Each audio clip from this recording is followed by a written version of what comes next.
அனைவருக்கும் வணக்கம். நாம் இன்று பார்க்க போகும் ஒரு முக்கிய செய்தி, பேராசிரியர்களை நியமிக்க முடியாவிட்டால் கல்லூரிகளை மூடிவிடலாம், தமிழக அரசுக்கு உயர்நீதிமன்றம் கண்டனம். இந்த டாப்பிக்கில் தான் நம்ம நியூஸ் பார்க்க போகிறோம்.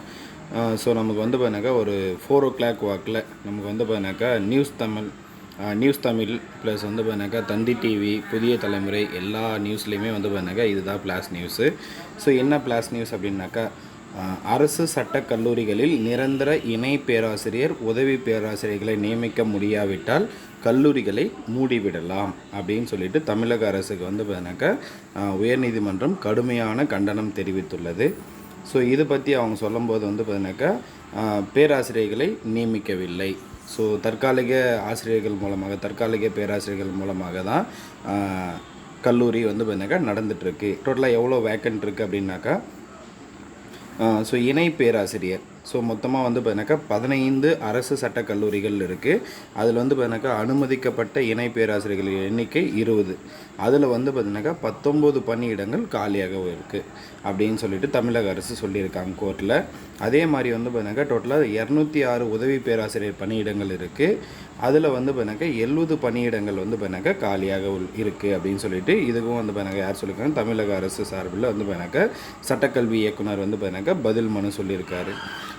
சட்டக்கல்லூரிகளில் அதிக காலி பணியிடங்கள் இருப்பது துரதிர்ஷ்டவசமானது அப்படின்னு சொல்லிட்டு உயர்நீதிமன்ற நீதிபதி சொல்லியிருக்காரு. அவர் சொல்லும்போது என்ன சொல்லியிருக்காரு அப்படின்னு பார்த்தீங்கன்னாக்கா, சட்டம் படித்து வழக்கறிஞராக விரும்பும் எதிர்கால தலைமுறையை அழித்துவிடும். எதனால் அழித்துவிடும் அப்படின்னு சொல்கிறாரு அப்படின்னு பார்த்தீங்கன்னாக்கா, கௌரவ விரிவுரையாளர்கள் மூலம் பாடம் நடத்துவது மாணவர்களின் எதிர்காலத்தை பாழாக்கும் அப்படின்னு சொல்லியிருக்காரு. தகுதியான ஆசிரியர்களை நியமிக்காமல்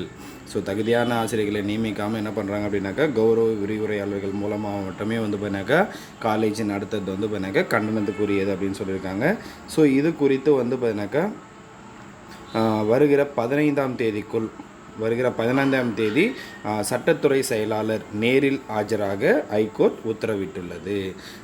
இது பார்த்தீங்கன்னாக்கா சாதாரணமான ஒரு மாணவர் பார்த்தீங்கன்னாக்கா ஒரு ஆசிரியர் சட்டக்கல்லூரியில் பார்த்தீங்கன்னாக்கா பணியில் சேரணும் அப்படின்னு சொல்லிட்டு டிஆர்பிக்கு படிக்கிற ஒருத்தர் போயிட்டு பார்த்தீங்கன்னாக்கா கேஸ் போட்டிருக்காரு.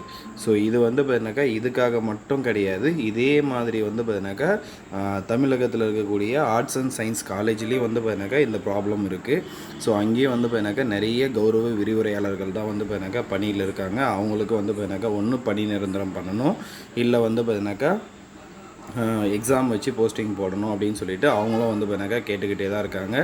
இது குறித்து பார்த்தீங்கன்னாக்கா தமிழக அரசு விரைவில் பார்த்தீங்கன்னாக்கா ஒரு நல்ல முடிவெடுக்கும் என்று காத்து கொண்டிருக்கிறோம். நன்றி, வணக்கம்.